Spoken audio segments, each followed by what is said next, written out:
안녕하십니까. 국제인재개발원 최석찬 목사입니다. 이번 시간에는 마지막 시간으로 시간 관리에 대해서 함께 나누도록 하겠습니다. 에베소서 5장 16절 말씀을 보면 세월을 아끼라 때가 악하니라 이런 말씀이 있습니다. 여러분 혹시 영화 중에 빠삐용이라는 영화를 혹시 보셨습니까? 어느 정도 연세가 되셨다면 아마도 이 영화를 한두 번쯤은 보셨을 텐데요. 저는 초등학교 때부터 지금까지 한 5번 정도 이 영화를 감상했습니다. 명작 중에 명작이죠. 영화 빠삐용은 1852년 나폴레옹 3세가 7년 이상 된 중범죄자들만 수용하도록 남미 기아나의 수용소를 만들었습니다. 당시 앙리 샤르에르라는 금고털이범이 악도 포주를 죽였다는 살인 혐의를 받고 공신형에 처해집니다. 물론 이 이야기는 실제입니다. 앙리는 실제 누명을 썼다는 억울함으로 계속해서 탈옥을 시도하고 결국 탈옥한 다음에 1968년 자서전적 소설 빠삐용을 출간하게 됩니다. 이것을 1973년도에 영화로 세상에 폭넓게 알려지게 되죠. 이 영화 장면 중에 제 가슴에 깊이 남아있는 것 중에 하나가 친구 간수가 영양 보충으로 코코넛 열매를 몰래 식판에 넣어줍니다. 그런데 이것이 발각되어서 햇빛이 없는 독방에 6개월 동안 갇히게 됩니다. 이때 꿈을 꾸게 되는데요. 주인공은 꿈속에서 지옥의 심판관 앞에 걸어가면서 이렇게 외칩니다. 나는 살인하지 않았습니다. 내가 이곳에 와 있는 것은 너무나 억울합니다. 이렇게 이야기하면서 자기를 변호하면서 심판관 앞으로 걸어갑니다. 근데 심판관이 이런 얘기를 합니다. 그래, 맞습니다. 당신은 살인하지 않았습니다. 아니, 그렇다면 내가 왜 이곳에 와 있어야 됩니까? 나는 억울합니다. 나는 억울합니다. 그러자 심판관이 이런 이야기를 합니다. 당신은 인간이 저지를 수 있는 가장 중범죄를 저질렀습니다. 아니, 그게 뭡니까? 라고 빠삐용이 질문합니다. 이 질문에 대해서 지옥의 심판관은 이렇게 대답합니다. 인간이 저지를 수 있는 가장 심각한 죄, 바로 인생을 허비한 죄를 당신이 저질렀습니다. 여러분, 이 말을 들었던 빠삐용은요, 그렇다면 유죄입니다 라고 되뇌이면서 다시 되돌아서 사막을 걸어가는 장면이 있는데요.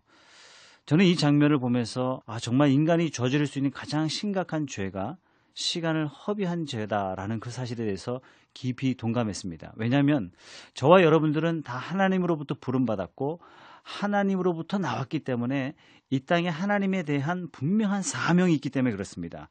그 사명을 가진 자가 이 세상에서 세월을 허비하며 보낸다는 그 자체는 중범죄를 뛰어넘어서 인간이 저지를 수 있는 가장 심각한 죄가 될 수 있다라고 저는 동의했기 때문입니다. 시간관리 전문가인 찰스 옵슨은요, 시간관리가 뭔지 명쾌한 정의를 내려줬습니다. 시간관리란 일의 연속성을 조절하는 일이다. 바로 일의 연속성을 자신이 조절하지 못하고 있다는 느낌이 들 때 스트레스가 생긴다. 목표를 설정하고 이루는 사람들은 모두 시간관리 기술이 뛰어난 분들입니다. 목표를 아예 세우지 못하는 사람, 목표는 있으나 달성하지 못하는 사람은요, 시간 관리를 못할 뿐입니다. 각자에게 주어진 시간은 모두 하루 24시간입니다. 여러분도 24시간, 저도 24시간 뿐입니다. 그런데 학계에 있는 정상의 20% 혹은 각 산업별 톱 20%, 각 사회단체의 톱 20%의 사람들의 목표의 80%를 달성합니다. 그 사람들이 재주가 많아서 혹은 기술이 좋아서 혹은 능력이나 지능이 뛰어나서 학력이 뛰어나기 때문에 기회가 많아서가 아니라는 겁니다. 바로 시간을 남보다 잘 썼다는 뜻입니다. 지금까지 신년 목표 설정이 왜 중요한지, 어떻게 구체적으로 작성하는지 열심히 함께 공부했습니다. 또 여러 번 반복해서 나왔듯이 목표에 이르는 중요한 관건은 자기훈련, 다시 말해서 자기관리입니다. 여러분, 자기관리는 충분한이라는 단어가 통하지 않습니다. 자기 관리에는 독특한 측면이 있는데요. 우선 자기 자신이 자신의 인생에 임명받은 청직이라는 사실을 인정해야 됩니다. 내 마음대로 원하는 걸 마음에 두고 그렇지 않은 건 버릴 수도 있습니다. 자신이 주인이기 때문에 그렇게 할 수 있습니다. 그러나 우리는 청직이이므로 스스로 통제되어야 됩니다. 왜냐하면 나를 위해 사는 삶이 아니라 주를 위해 사는 삶이기 때문에 그렇습니다. 그러므로 시간을 통제하고 일의 연속성에 대해 자기가 청지기로서 통제한다는 겁니다. 자기 시간을 스스로 다스리지 못하면 성취할 수 있는 능력이 있어도 성취하지 못하는 것입니다. 시간을 어떻게 사용하느냐에 따라서 다시 말해서 인생이 달라질 수가 있다. 시간을 어떻게 사용하느냐가 2010년 목표를 이루느냐 마느냐의 관건이지 능력의 문제가 아니다라는 겁니다. 다시 말해서 시간 관리가 인생의 내용이 달라지도록 만드는 중요한 요소다라는 것입니다. 시간을 관리하지 못한다는 증거가 입에서 이런 말로 나오죠. 만약에 이런 말이 나온다면 시간 관리를 잘 못한다는 뜻입니다. 바쁘다 바빠. 나는 늘 시간이 부족해. 이렇게 시간에 쫓겨 사니까 답답해 죽겠어. 만약 이런 말을 내뱉고 있다면 그 사람은 나는 스스로 시간 관리를 못합니다 라고 고백하는 거나 마찬가지입니다. 여러분, 피터 드러커는요, 시간은 부족의 문제가 아니라 관리의 문제다라고 이야기했습니다. 자, 지금부터요, 시간 관리에 대한 7가지 열쇠를 여러분들에게 소개할 텐데요. 한번 기록할 수 있으면 잘 기록하시면서 여러분의 시간을 한번 체크해 보시고 2010년도는 7가지 기술을 통해서 어느 해보다도 잘 관리하시는 그런 특별한 한 해가 되기를 바랍니다. 시간 관리의 첫 번째 열쇠는 명확하고 구체적인 목표입니다. 이 명확하고 구체적인 목표가 없기 때문에 시간을 낭비하는 사람이 얼마나 많은 줄 아십니까? 자기가 뭘 하는지 몰라요. 적어도 시간을 낭비하는 이유의 80% 혹은 그 이상이 내가 뭘 해야 하는지 모르기 때문에 시간이 그냥 흘러가고 있는 겁니다. 내가 뭘 하고 싶은지 모르고 회사가 나에게 뭘 원하는지 모르고 남편이 나에게, 자녀들이 나에게, 부모가 나에게 무엇을 원하는지 모르기 때문에 만남이 일어나도 그 시간은 효과적으로 사용되지 못하는 것입니다. 자, 예를 들어서 삶의 목표가 없고 하루의 목표가 없으면 친구가 너 시간 있니? 쇼핑센터에 개점 몇 주년인데 함께 가자. 그러지 뭐. 여러분, 이게 대표적으로 시간을 낭비하는 주범입니다. 왜 그러냐면 목표가 없기 때문입니다. 사실 제가 회사에 나가 강의하게 되면 이 말부터 합니다. 먼저 회사가 여러분에게 무엇을 원하는지 또 여러분에게 무엇을 기대하는지 확실하게 아십시오. 여러분, 놀랍게도요, 대부분의 경우 대체적으로 모르고 있습니다. 명확하고 구체적인 목표, 또 직장에서 모시는 과장님이 있으면 무엇보다도 먼저 그분에게 가서 그분이 나에게 정확하게 무엇을 기대하시는지 물어보시기 바랍니다. 가장 중요한 것은 대체 뭘 달성하도록 내가 고용되었는가 물어보셔야 됩니다. 명확하고 구체적인 목표는 바로 결과를 이야기해 줍니다. 성과가 어떻게 나올지 보여주는 것입니다. 피터 드러커는 자신의 책 자기 경영 노트라는 책을 통해서 이런 이야기를 했습니다. 지식 근로자에게 목표 달성 능력이 부족하면 자신의 일에 몰입할 수 없고 공헌하고자 하는 의욕이 떨어지고 결국에는 9시부터 5시까지 시간만 때우는 사람이 되고 말 것이다. 이렇게 이야기하면서 목표와 시간의 연관성이 얼마나 중요한지 설명하고 있습니다. 이탈리아의 세계적인 예술가 미켈란젤로가 친구로부터 이런 질문을 받았습니다. 자네는 어떻게 화강암을 통해서 그토록 위대한 작품을 만들 수 있단 말인가? 비결 좀 이야기해 주게. 미켈란젤로가 이 질문에 대해서 이렇게 대답했습니다. 화강암 속에 이미 위대한 작품이 있었네. 난 단지 불필요한 부분을 깎아냈을 뿐일세. 상당히 겸손한 표현입니다만 저는 이 이야기를 들으면서 시간 관리에 대한 한 가지 인사이트를 얻었습니다. 시간 관리에 있어서 먼저 우선해야 할 일은 목표를 생각하고 목표와 관계없는 것들을 제거하는 것이 시간을 확보하는 지혜다라는 것입니다. 어떤 자료를 보니까요, 시간을 관리하는 7가지를 이렇게 설명하더라고요. 한번 잘 들어보세요. 첫 번째가 아침에 일찍 일어나라. 맞죠? 두 번째는 하루를 기획하라. 세 번째는 목록표를 만들어라. 계획에 따라 일하라. 한 번 시작한 일은 반드시 끝을 보라. 6번째, 즉시 시작하라. 마지막 7번째, 평가하라. 제가 말씀드린 7가지는요, 누구나 이야기하는 시간관리 기법인데요.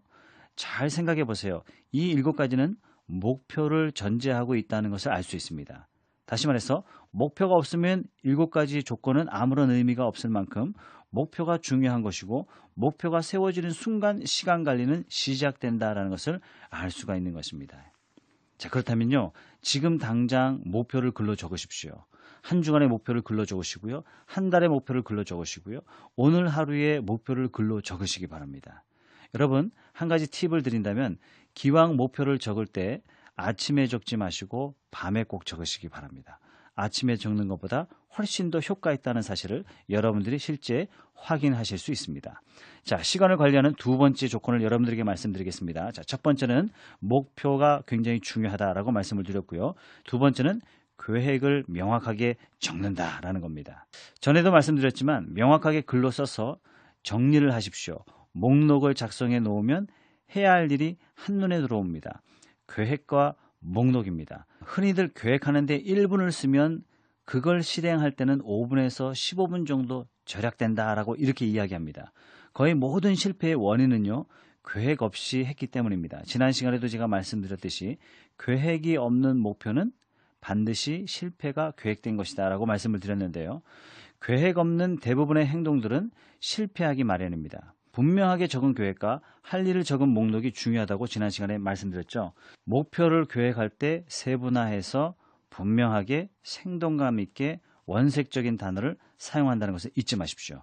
커다란 꿈을 기록하고 소망하는 것은 누구나 할 수 있습니다. 그러나 그 꿈을 행동으로 옮기는 것이 매우 중요한데 행동으로 옮기는 동기부여를 누가 하느냐 하면은 구체적으로 기록한 목표에 대한 계획들이 내게 동기부여 해준다는 사실입니다. 여러분 잊지 마십시오. 자, 세 번째는요, 목록을 만드는 겁니다. 시간 관리에 뛰어난 사람들은요, 일의 목록이 있습니다. 당신 오늘 해야 할 일들이 무엇입니까? 그러면 줄줄줄줄 나오게 되어 있습니다. 목표 없는 사람은요, 목록 같은 거 신경 안 씁니다. 매일 해야 할 일에 대한 목록들, 주변 할 일에 대한 목록들, 월별 할 일에 대한 목록을 날짜 순으로 만드는 것입니다. 제가 지난 시간에 말씀드렸던 것처럼 자, 여러분의 사명선언서를 작성하시고 그 사명선언에 걸맞는 20년 혹은 30년 중장기 여러분의 할 일에 대한 목표들을 기록하십시오. 거기에 알맞게 2010년도에는 내가 무엇을 하고 무엇을 하지 말아야 되고 어떤 곳에 가봐야 되고 무엇을 배워야 되고 누구와 함께 있어야 되는지 목록표를 쭉 작성하십시오. 그 목록표를 날짜 순대로 작성하시다 보면 분기별 목표 혹은 월별 목표가 만들어지게 되는 것입니다. 여러분, 연초에 기왕이면 조용한 시간을 내서 종이 한 장을 집어들고 쭉 목록표를 작성하시기 바랍니다. 가급적 시간 순서대로 작성하시면 됩니다. 뛰어난 시간 관리자들은요, 자기의 할 일들을 쭉 기록합니다. 해야 되는 모든 일들을 그냥 종이에 적는 겁니다. 마음에 담아두지 않고 종이 위에 반드시 기록합니다. 여러분, 이 차이가 바로 리더십의 차이라는 사실을 기억하시기 바랍니다. 머릿속에 정리를 해서 뭔가 해내야 되는 일이 있으면 해야 되는 순서대로 정한 다음에 종이 위에 순서대로 적습니다. 이런 걸 투두 리스트다 이렇게 이야기들 많이 하죠. 이 메일의 목록을 쓰기에 가장 좋은 시간은 전날 밤이라고 말씀드렸습니다. 전날 밤 목록을 작성해 두면 잠든 사이에 밤새 하나님이 이 일들이 어떻게 처리돼야 하는지 인사이트를 우리에게 주십니다. 자, 네 번째, 일단 목록을 작성했으면 그 다음에 아주 중요한 겁니다. 우선순위를 정하는 겁니다. 요즘처럼 바쁜 세상에 모든 걸 다 할 수 없습니다. 하지만 이게 중요한 것이다 라고 정해놓으면 그 일은 충분히 할 수 있습니다. 우선순위를 정할 때 80대 20의 규칙을 적용하시기 바랍니다. 내가 해야 할 일의 10가지 중에 2가지는요, 매우 중요한 일입니다. 그래서 이 2가지를 먼저 처리하라 라는 것입니다. 다시 말해서 이 2가지는 나머지 8가지를 합친 것보다 더 가치 있고 더 중요하다라는 것입니다. 우선순위를 정하는 것은 항상 필수적인 소수와 사소한 다수를 잘 구분해야 됩니다. 한두 가지 일이 큰 차이를 만들어내지 않습니까? 대부분의 사람들은 시간을 낭비하는데 왜 낭비하냐면 사소한 다수의 시간을 많이 썼기 때문에 그렇습니다. 열심히 일을 안 해서가 아니라 바로 사소한 다수에 매달리기 때문이라는 겁니다. 성공한 사람들은 몇 가지 그리고 꼭 해야 할 그 일, 그것을 제때 하고 그 한 가지 일이 반드시 끝날 때까지 일을 마무리합니다. 다시 말해서 우선순위 그리고 집중력의 능력을 갖고 있다는 것입니다. 자, 시간 관리를 할 때 간단한 방법이 있는데요. ABCD 시스템을 사용하는 것입니다. A 목록은요, 우선순위 넘버 1을 이야기하는 겁니다. 반드시 해야 되는 일입니다. 그 여러 가지 A들 중에 A1, A2, A3 이런 식으로 관리를 하는 거죠. 자, 그 다음은 B입니다. 우선순위 2위가 되는 것이죠. 결국은 해야 되는 일이고요. 다음은 C입니다. 특별히 중요하진 않지만 A와 B를 끝내고 시간이 있으면 할 수 있는 일이 C가 되죠. 자, D는 남에게 위임하고 E는 그냥 지우십시오.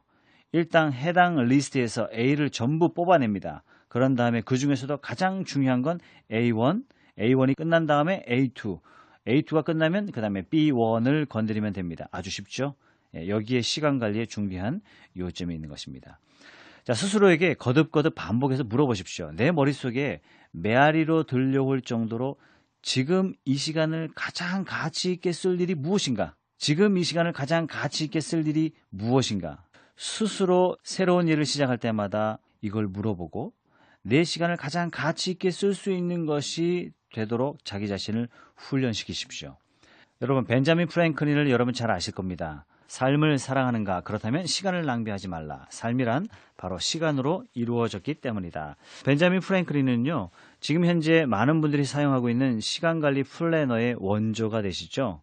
벤자민 프랭클린은 미국 역사를 기초하는 데 매우 중요한 인물인데요. 또 이분이 한 유명한 말이 기억이 나서 여러분들에게 소개합니다. 지갑을 비워 배만 채우지 말고 머리를 채워라. 이것이 최대의 투자다.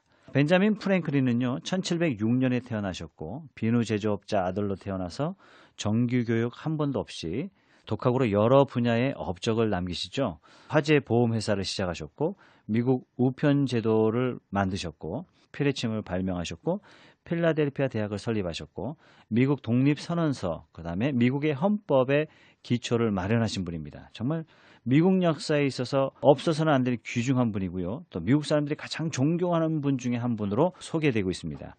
벤자민 프랭클린은 평생에 살아가면서 13가지 덕목을 기록해놓고 이 덕목들을 매일매일 한 가지씩 성실하게 지켜나갔다 그래요. 그 13가지 덕목이요. 절제, 침묵, 질서, 결단, 검약, 근면, 성실, 정의, 중용, 청결, 평정, 순결, 겸손, 이런 것들이었는데요.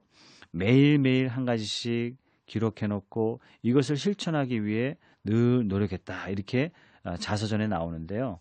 예를 들어서 절제다 그러면은 그날만큼은 덜 이야기하고 덜 마시고 덜 먹고 이렇게 실천함으로 미국 역사상 가장 존경받는 지도자가 되었다. 이렇게 이야기를 합니다. 5번째로 가겠습니다. 5번째는요. 힘을 집중하는 겁니다. 이 말 역시 찰스 호흡스가 한 말인데요. 힘의 집중이란 첫 번째 일을 먼저 하고 두 번째 일은 하지 말라는 겁니다. 첫 번째 일을 처음 하되 끝낼 때까지 계속 하십시오. 놀라운 건 지도층이라는 사람들의 생활 패턴을 쭉 조사해 봤더니 그들은 항상 첫 번째 일을 먼저 하더라는 겁니다. 한 번에 한 가지씩, 그리고 그 일이 100% 끝날 때까지 계속 한다고 합니다. 여러 가지 일을 하는 게 아니라 가장 중요한 일, 똑바로 하고 끝날 때까지 계속 한다라는 겁니다. 기업 임원이 가져야 할 가장 중요한 덕목은 일단 일이 주어지면 그 일이 끝날 때까지, 그리고 그 일을 준 사람이 다시는 생각할 필요가 없을 때까지 그 일을 수행해 나가는 능력이다 라고 이야기합니다. 한 가지 일에만 집중한다. 한 가지 일이란 일단 주어들었으면 놓지 말라는 뜻입니다. 시간의 낭비는 주로 일을 집어들었다가 다시 놓아버리고 다시 시작하거나 이것을 다시 들었다가 다시 놓고 반복함으로 일어나는 것은 오직 시간 낭비밖에 없다라는 겁니다. 그러니 한 가지 일에 100% 전념하고 끝날 때까지 계속 하십시오. 집중할 수 있는 능력이 목표를 이루는 가장 중요한 요소라는 생각을 여러분 잊지 마시기 바랍니다. 자, 가장 중요한 일, 한 가지에 집중하지 않으면 목표는 이루어지지 않습니다. 가장 중요한 일, 한 가지 일에 집중할 때 목표는 성취 가능해지는 것입니다. 6번째는요. 질질 끄는 걸 극복하라. 이건 시간 도둑이 아니라 인생 도둑이죠. 질질 끄는 걸 극복하는 방법은 긍정문입니다. 가장 강력한 긍정문은 지금 당장에, 지금 당장 한다. W. 클레멘트 스톤이라는 사람이 있는데요. 이 사람은 회사의 전 직원을 모아놓고 매일 아침 이 말을 50번씩 반복하게 만들므로써 수십억 자산의 회사를 세워왔습니다. 원래 W. 클레멘트 스톤은요. 시카고 길거리 신문 판매원이었는데요. 한 회사에 들어갔더니 그 보험회사에서 do it now, do it now, do it now. 지금 당장에, 지금 당장에, 지금 당장에. 이거 50번 외치더라는 얘기예요. 이게 훈련이 돼서 다른 보험회사에 들어가게 됐는데요. 그 보험회사에서도 여전히 과거의 습관을 따라서 일하기 전에 반드시 지금 당장에, 지금 당장에, 지금 당장에. 오늘 고객을 만나러 가야 되는데 오늘 날씨가 좀 흐린데 다음에 갈까? 사람이 한번 이런 마음을 먹으면요, 늘 미루게 됩니다. 그럴 때마다 클레멘트 스톤은요, 지금 당장에, 지금 당장에, 지금 당장에, 당장 뛰어나간 거예요. 그래서 자기 보험회사의 최연소 가장 많은 소득을 올리게 되었고, 그 회사의 부총재에 이르게 되었고, 그 회사를 인수할 수 있게 되었다. 이렇게 이야기하게 됩니다. 여러분, 지금 당장에, 지금 당장에, 지금 당장에. 이걸 반복하면 반복할수록 자동적으로 뇌에 박히게 됩니다. 일을 시작해놓고 미룬다든가 질질 끌려고 하는 것은 일반적인 현상입니다. 해야 할 일을 뒤로 미루는 건 이게 바로 시간 도둑이죠. 그리고 인생 도둑이고요. 지금 해야 할 일을 알고 있으나 대부분의 사람들은 더 남은 시간이 없을 때까지 미루고 미룬다 그러죠. 그래서 CEO 104명에게 50개의 특성과 행동이 적힌 목록표를 주면서, 자, 여러분 회사에서 고속 승진하는 젊은이들의 특징이 무엇입니까? 체크해 주십시오. 라는 이 설문조사에서요, 84%가 두 가지 특성에 집중했는데요. 첫 번째는요, 일을 구별하는 능력, 두 번째는 일을 신속하게 하는 능력이다. 이렇게 표시했습니다. 여러분, 시간을 잘 관리하고 일을 신속하게 하는 능력은 우리 사회에서 매우 중요한 덕목 중에 하나입니다. 자, 이 버릇과 관련해서 개발하면 좋은 기질이 있는데요. 바로 위기감각입니다. 자, 위기감각이란 일을 착수하면 빨리 하는 감각인데요. 시간은 우리의 가장 소중한 자산이라고 말씀드렸습니다.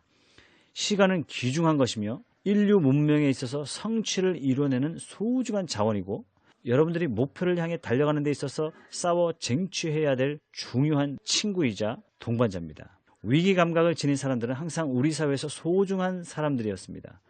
빠른 템포 감각을 개발하십시오. 이것이 바로 목표를 성취하는 지름길입니다. 더 빨리, 더 열심히 일하면 일할수록 에너지가 생기고, 더 열심히, 더 빨리 하면 가속도가 붙어서 우리 스스로 기대하는 그 이상의 성과를 얻게 된다는 것입니다. 일을 마무리하는 만큼 자신의 에너지와 자부심이 높아지고, 일을 끝낼 때마다 긍정적인 에너지가 막 솟아오릅니다. 반면에 일을 미룰 때마다 피곤해지고 우울해지고 두려워지고, 그러니 내가 일을 질질 끌고 다닙니다. 이럴 때마다요, 이렇게 외치십시오. 난 위기감각을 길러야 돼. 지금 당장에, 지금 당장에. 이렇게 하면서 빨리 하십시오. 일단 일정한 속도가 붙으면요, 보통 사람들이 하루 종일 걸려야 되는 일을 2시간도 안 돼서 그보다 더 많은 일을 하게 되는 자기 자신을 발견하게 됩니다. 자, 7번째입니다. 시간을 관리하는 타고난 7번째 열쇠는요, 균형 감각입니다. 인생을 균형 있게 나와 가까운 사람들과 매일 시간을 보내고 있는지 확인하십시오. 나의 가치에 대해서 생각하는 시간이 있는지 확인해 보십시오. 내가 아끼는 것이 무엇인지, 왜 내가 이런 일들을 해야 되는지, 이게 내가 믿는 것과 얼마나 관계가 있는지, 내가 사랑하는 사람들이 누구며 내가 누굴 걱정하고 있고 누가 나를 걱정해주고 있는지 균형을 유지하십시오. 일에만 매달린다거나 노는 데만 매달린다거나 한 군데만 집중하지 마십시오. 삶은 균형으로 이루어져 있습니다. 얼마 전에 한 성공한 지도자를 만나서 함께 교제를 나눈 적이 있습니다. 이분은 금전적으로 봤을 때, 사회적인 포지션으로 봤을 때 누가 봐도 성공한 사람이었습니다. 수백억 자산이 있었고요. 또 누구든지 부러워할 만한 직장에 다녔습니다. 사회적으로 인정받았습니다. 근데 그분은 스스로 이야기하기를 나는 실패했습니다 라고 이야기했습니다. 왜냐하면 자기가 이렇게 성공하려고 달려온 이유는 아내를 위한 거고 자식들을 위한 거라고 이야기했는데, 이렇게 성공하기까지 불철주야 일에만 매달리다 보니까 아내와 대화하는 법을 잊어버렸고 자식들과 대화하는 법을 잊어버렸습니다. 은퇴한 다음에 가족들과 함께 시간을 보냈는데 가족들과 시간을 보내는 것이 얼마나 어색한지 모르겠다는 겁니다. 그도 그럴 것이 지난 30년 동안 오직 일에만 묻혀 있었으니 당연한 거 아니겠습니까? 가족들을 위한다고 했지만 정작 가족들을 잃어버렸습니다. 다시 말해서 삶의 균형이 필요합니다. 사랑하는 사람을 위해서 일한다고 여러분들 고백하신다면 반드시 여러분의 시간 중에 일부분은 사랑하는 사람과 함께 시간을 보내셔야 됩니다. 여러분, 그 시간은 훈련되어지는 시간이기 때문에 나중에 한꺼번에 하지 절대로 이루어지지 않습니다. 자, 우리는 지난 4시간 동안에 우리의 목표들을 하나님 앞에 재조명하는 시간을 가졌고요. 이 목표들을 기술하는 시간을 가졌습니다. 여러분, 저와 약속하신 대로 목표들을 다시 한번 꼼꼼히 기록하시고 여러분들이 잘 볼 수 있는 곳에 붙여두시고 그 목표들을 날마다 바라보시고 생각하십시오. 목표를 수정해야 되겠다라고 생각이 들면 언제든지 수정하시고 다시 목표들을 외치시고 다시 기록해 보시고 거기에 맞도록 시간을 다시 재편성하시고 하나님 앞에 나아가시기 바랍니다. 여러분의 2010년도가 그 어느 해보다도 보람차고 의미 있고 영광스러운 한 해가 되기를 소망합니다. 여러분 수고하셨습니다. 감사합니다. 안녕하십니까. 국제인재개발원 최석찬 목사입니다. 이번 시간에는 마지막 시간으로 시간 관리에 대해서 함께 나누도록 하겠습니다. 에베소서 5장 16절 말씀을 보면 세월을 아끼라 때가 악하니라 이런 말씀이 있습니다. 여러분 혹시 영화 중에 빠삐용이라는 영화를 혹시 보셨습니까? 어느 정도 연세가 되셨다면 아마도 이 영화를 한두 번쯤은